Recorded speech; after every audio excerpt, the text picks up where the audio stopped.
ሰላም ጤና ይስጥልን ውድ የዜና ላፍታ ተከታታዮቻችን ከሁሉ አስቀድመን አክብሮታዊ ሰላምታችን ይድረሳችሁ ብለናል።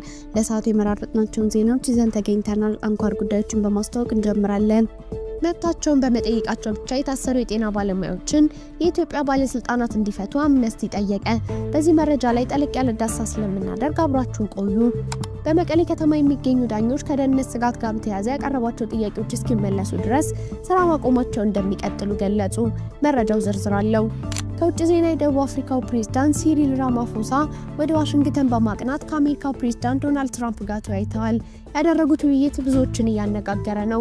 በዚህ መረጃ ላይና እስራኤል ጋዛውያንን ማስራብ እንደ መሳሪያ የተጠቀመችበት ነው ስትል እንግሊዝ እስራኤልን ከሰሰች። በእነዚህ ሁለት መረጃዎች ላይ ጠለቅ ያለ ዳሰሳ ስለምናደርስ ከጥንክራችን ፍጻሜ አብራችሁን ቆዩ በማለት ቻናላችን ላይክ፣ ሼር እና ሰብስክራይብ በማድረግ እንድትከታተሉን አክብሮታዊ ግብዣችን ነው። አሁን በቀጥታ ወደ ዝርዝሩ እንወስዳችሁ።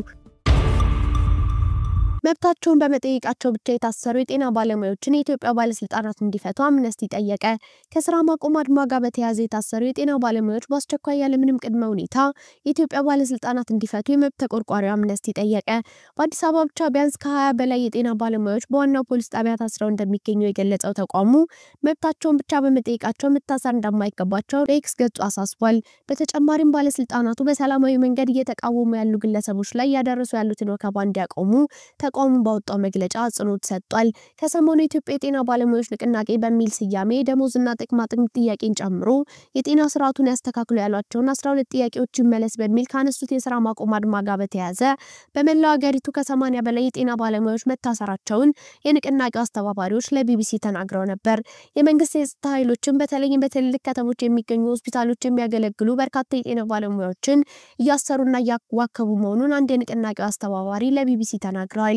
ከዚህ አድማ ጋር በተያያዘ አዲስ አበባ የሚገኙ ጥቁር አንበሳና ቅዱስ ጳውሎስ ሆስፒታሎችን ጨምሮ በተለያዩ የሀገሪቱ ክልሎች በርካታ የጤና ባለሙያዎች ከሆስፒታልና ከቤታቸው በጸጥታ ኃይሎች እየተወሰዱ በቁጥጥር ስር መዋላቸውን ተናግሯል። የጤና ባለሙያዎቹ እያደረጉት ላሉት እንቅስቃሴ ድጋፋቸውን በመግለጽ ግንቦት 3 ቀን 2017 ዓ.ም ለእስር ተዳርገው የነበሩት የጤና ባለሙያዎች ማህበር ፕሬዝዳንት በሳምንቱ መጀመሪያ ላይ መፈታታቸውን አምነስቲ ገልጾ አጠቃላይ ሁኔታው አሳሳቢ ነው ብሏል። በጤና ባለሙያዎች ላይ ሁከትን መቀስቀስን ጨምሮ የቀረበባቸው ክስ አምነስቲ ባለስልጣናቱ የዘፈቀደ ስር እንደማፈኛ መሳሪያ መጠቀማቸውን ማሳያ ሌላው ምሳሌ ነው ሲል ተችቶታል። የጤና ባለሙያዎቹ የተያዙበትም ሆነ የታሰሩበት ምክንያት እንዳልተገለጸላቸው አምነስቲ በዚህ መግለጫው አስፍሯል። መኖሪያ ቤቶች መሳሪያና ፈንጂ ፍለጋ በሚል ሽፋን ያለ ፍርድ ቤት ማዘዣ ድንገተኛ ፍተሻ ተደርጎባቸው በዚህ ወቅት የተወሰዱባቸው ብቸኛ እቃዎች የኤሌክትሮኒክስ እቃዎች ናቸው ብሏል። የስራ ማቆም አድማውን ተከትሎ ፖሊስ የሕክምና ባለሙያዎችን በቁጥጥር ስር መዋሉን ማረጋገጡን የኢትዮጵያ ሰብአዊ መብት ኮሚሽን ኢሰማኮ ረቡዕ ግንቦት 13 2017 ዓ.ም ባወጣው መግለጫ አትቷል። ኢሰማኮ ፖሊስ በማህበራዊ ሚዲያዎች ቅስቀሳ አድርገዋል እንዲሁም በሌሎች ስራ ላይ ባልተገኙ ባልደረቦች ላይ ዛቻና ማስፈራራት አድርሰዋል በሚል የጤና ባለሙያዎችን ለእስር እንዳዳረጋቸው አትቷል። በሕክምና ተቋማት በማካሄድ ላይ ያሉ የስራ ማቆም አድማዎች እንዲሁም ይህንን ተከትሎ በመንግስት እየተወሰዱ ያሉ እርምጃዎች ለሰብአዊ መብት ጥሰቶች በር እንዳይከፍቱ ትኩረት ሊሰጥና ዘላቂ መፍትሄ እንዲያገኙ ማድረግ ይገባል ሲል ኢሰማኮ በትናንትና መግለጫው አትቷል። በመቀሌ ከተማ የሚገኙ ዳኞች ከደህንነት ስጋት ጋር በተያያዘ ያቀረቧቸው ጥያቄዎች እስኪመለሱ ድረስ ስራ ማቆማቸውን ገለጹ። በትግራይ ክልል መቀሌ ከተማ የሚገኙ ዳኞች ባሳለፍነው ማክሰኞ ዕለት የጀመሩት የስራ ማቆም በመቀጠላቸው በከተማይቱ የሚገኙ ፍርድ ቤቶች መዘጋታቸውን ከአካባቢ የወጡ መረጃዎች ይጠቁማሉ። ዳኞቹ ለክልሉ ጊዜያዊ አስተዳደር ያቀረቧቸው ጥያቄዎች እስኪፈቱ ድረስ የስራ ማቆማቸውን እንደሚቀጥሉ የትግራይ ዳኞች ማህበር ጠቅሶ ኢንሳይደር የበይነመረብ መገናኛ ብዙሃን ዘግቧል። በመቀሌ ከተማ የሚገኙ ዳኞች ስራቸውን ለማቆም በዋነኝነት የጠቀሱት ምክንያት የደህንነት ችግር አለብን የሚል ነው። የትግራይ ክልል ጊዜያዊ አስተዳደር ባሳለፍነው ማክሰኞ ዕለት ባወጣው መግለጫም በመቀሌ 7 ክፍለ ከተሞች ባሉ ፍርድ ቤቶችና በከተማይቱ ከፍተኛ ፍርድ ቤት የሚሰሩ ዳኞች በደህንነት ስጋት ምክንያት ስራ እንዳቆሙ ማሳወቃቸውን አረጋግጧል። የትግራይ ዳኞች ማህበር ፕሬዝዳንት አቶ ዳዊት ኃይለስላሴ ለክልሉ ጊዜያዊ አስተዳደር ያቀረቧቸው 5 ጥያቄዎች ከዳኞች ደህንነት ጋር የተያዙ መሆናቸውን ተናግረው የዳኞች የመጀመሪያ ጥያቄ በችሎት የሚመደቡ የጸጥታ አስከባሪዎችን የሚመለከት ነው። በችሎት ጊዜ 2 ፖሊሶች ብቻ ፍርድ ቤቱን የሚጠብቁ ሲሆን በመቀሌ ከተማ ባለው የጸጥታ ችግር ይህ በቂ እንዳልሆነ ተመላክቷል። በዚህም ምክንያት ቁጥራቸው ከፍ ያለ የታጠቁ የጸጥታ ኃይሎች ፍርድ ቤቶችን እንዲጠብቁ እንዲደረግ ማህበሩ ጥሪ አቅርቧል። የከተማይቱ ዳኞች በሁለተኛነት ያነሱት ጥያቄ በነጻነት የደህንነት ስርዓታቸውን ለማከናወን እንዲችሉ ራሳቸውን መጠበቅ የሚችሉበት ሁኔታ ይመቻች የሚል ነው። ይህ ጥያቄ የቀረበው የተከሳሽ ቤተሰቦች ዳኞችን በመንገድ ላይ ሲያገኟቸው እስከ መኖሪያ ቤታቸው ድረስ እየተከታተሉ ስለሚያስፈራሩ እንደሆነ የማህበሩ ፕሬዝዳንት ገልጸዋል። ዳኞች በህዝብ ትራንስፖርት በሚመላለሱበት ጊዜ ማስፈራራትና ድብደባ እየደረሰባቸው መሆኑንም በተጨማሪነት የሚያነሳው ማህበሩ ይህንን ችግር ለመፍታት ለዳኞች ትራንስፖርት እንዲዘጋጅ ማህበሩን መጠየቁንም አክሏል። ወደ ውጭ ዜና ስናልፍ ከዘለንስኪ ጋር ተመሳስሏል የተባለለት የደቡብ አፍሪካው መሪ ራማፎሳ ትራምፕ ውይይት። የደቡብ አፍሪካው ፕሬዝዳንት ሲሪል ራማፎሳ ወደ ዋሽንግተን በማቅናት ከአሜሪካው ፕሬዝዳንት ዶናልድ ትራምፕ ጋር ተወያይተዋል። ከቅርብ ጊዜያት ወዲህ በሁለቱ ሀገራት መካከል እየተካረረ የመጣው ውጥረት ለማርገብ በሚል ነው ውይይት ያደረጉት።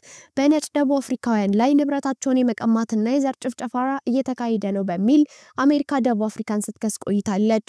በነጭ ደቡብ አፍሪካውያን ላይ ግፍ እየደረሰ ነው የሚለውን ሐሳብ ያቀረቡትና አሜሪካ ፊቷን በደቡብ አፍሪካ ላይ እንድታዞር በብርቱ የሰሩት ደግሞ በደቡብ አፍሪካ ውልደትና እድገታቸው የሆነው ቢሊዮነሩና የዶናልድ ትራምፕ የተሾሙት ኤለን መስክ ናቸው። ከዚህ ክስና ተደጋጋሚ ማስጠንቀቂያ በኋላ ባለፈው ጊዜ 60 ነጭ ደቡብ አፍሪካውያን ወደ አሜሪካ እንደተጓዙና አቀባበል እንደተደረገላቸው ይታወሳል። ደቡብ አፍሪካ በሌላ ጎን በነጮች ላይ የደረሰ አንዳች የዘር ጭፍጨፋም ሆነ መድሎ የለም፣ የሐሰት መረጃ ነው፣ የሸሹትም ቢሆን ፈሪ ናቸው ስትል ክሱን ስታጣጥል ቆይታለች። ይህን ውዝግብ ለማርገብ ታዲያ በራማፎሳና ትራምፕ መካከል ውይይት ተደርጓል። የሚዲያ ቀጥታ ሽፋን ባገኘው በዚህ ውይይት ላይ የአሜሪካው ፕሬዝዳንት ዶናልድ ትራምፕ ግፍ ደርሶብናል የሚሉ ነጭ ደቡብ አፍሪካውያን በየመንገዱ ሲቃወሙ የሚያሳይ ተንቀሳቃሽ ምስልና ተገድለዋል ያላቸውን ነጭ ደቡብ አፍሪካውያን ገበሬዎች ምስል ለሚዲያና ለራማፎሳ በማሳየት ፕሬዝዳንቱን ለማሸማቀቅ ሞክረዋል። ይህም ሳይንስ የተፈጸመው የነጭ ደቡብ አፍሪካውያን የዘር ጭፍጨፋ በትክክል የት እንደሆነ ባላውቅም ማብራሪያ ግን ፈልጋለሁ ሲሉ ራማፎሳን አፋጠዋል። ራማፎሳ በተቃራኒ በትራምፕ በዚህ ሁሉ ድርጊት ሳይደናገጡ በመረጋጋት ምላሽ ሰጥተዋል። ይህ የተመለከቱት በቪዲዮ የነበረው ንግግር የመንግስታችን ፖሊሲ አይደለም፣ ሁሉን አካታችና ባለብዙ ወገን የዲሞክራሲ ስርዓት ባለቤት ነን፣ በዚህም ሁሉን ራሱን በነጻነት የመግለጽ መብት ተሰጥቶታል ብለዋል። ከዶናልድ ትራምፕ በኋላ በጋዜጠኞች ተደጋጋሚ ነጮች ተለይተው ተጨፍጭፈዋል እንዲሁም መሬታቸው ተነጥቋል የሚሉ ጥያቄዎች የደቡብ አፍሪካውን ፕሬዝዳንት ለማፋጠጥ ሙከራ ሲያደርጉ ታይቷል። የዶናልድ ትራምፕና የሲሪል ራማፎሳ ውይይት በዚሁ በኦቫል ቤተ መንግስት በወርሃ የካቲት የተደረገውን የትራምፕና የዘለንስኪ ውይይት ጋር በርካቶች እያመሳሰሉት ይገኛሉ። የደቡብ አፍሪካው ፕሬዝዳንት ከነጭ ደቡብ አፍሪካውያን ጉዳይ በዘለል በሁለቱ ሀገራት ይህን ጉዳዮች ላይ ለመወያየት አልመው ነበር የተጓዙት። የዶናልድ ትራምፕ የ30 በመቶ የታሪፍ ጭማሪ ከተደረገባቸው ሀገራት መካከል ደቡብ አፍሪካ አንዷ መሆኗ ይታወሳል። እስራኤል ላይ ክስ ያቀረበችው እንግሊዝ እስራኤል ጋዛውያንን ማስራብን እንደ መሳሪያ እየተጠቀመችበት ነው ስትል እንግሊዝ ከሰሰች። የዩኬ ልማት ሚኒስትሩ ጄኒ ቻፕማን በዌስት ባንክ በነበራቸው ጉብኝት ወቅት ነው እስራኤል ጋዛን ማስራብን ደጅ መጠምዘዣና መሳሪያ እየተጠቀመችበት ነው ሲሉ የከሰሱት። ሚኒስትሩ ይህን ያሉት የእንግሊዝ የውጭ ጉዳይ ሚኒስቴር ዴቪድ ላሚ እስራኤል በጋዛ የምታደርገው ወታደራዊ ይዞታ ማስፋፋት ከሰብአዊነት የራቀና ሞራላዊነት የጎደለው ካሉት በኋላ ነው። ባለፈው እሁድ እስራኤል ከ11 ወራት የሰብአዊ እርዳታ ወደ ጋዛ እንዳይገባ ያደረገችውን ክልከላ ማንሳቷን ተከትሎ በጋዛ የሚገኙ ፍልስጤማውያን የሰብአዊ እርዳታ ለማግኘት እስካሁን በመጠባበቅ ላይ ስለመሆናቸው ተገልጿል። የእስራኤል ከፍተኛ የመንግስት አዛዦች ወደ ጋዛ 93 እርዳታ የጫኑ ተሽከርካሪዎች እንዲገቡ ፈቅጃለሁ ቢልም ዩኤን ግን እስካሁን እርዳታዎቹን ለማከፋፈል አለመቻሉን ተናግሯል። በየዕለቱ በጋዛ ህይወት በእጅጉ እየከበደ ስለመምጣቱና ወደ ከፋ ረሃብ እንዳይሻገር ከቢቢሲ ጋር ቆይታ ያደረጉ የጋዛ ነዋሪዎች ስጋታቸውን ገልጸዋል።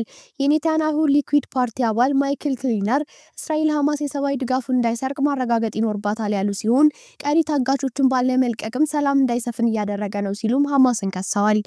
ውድ የዜና ላፍታ ቤተሰቦች የሰዓቱ መረጃዎቻችን ያዳመጣችሁትን ይመስል ነበር። ስለተከታተላችሁን ያመሰግናለን። ቻናላችንን ሰብስክራይብ በማድረግ ቤተሰብ እንድትሆኑ እየጋበዝን በዚሁ ተሰናበትን። ጤና ይስጥልን።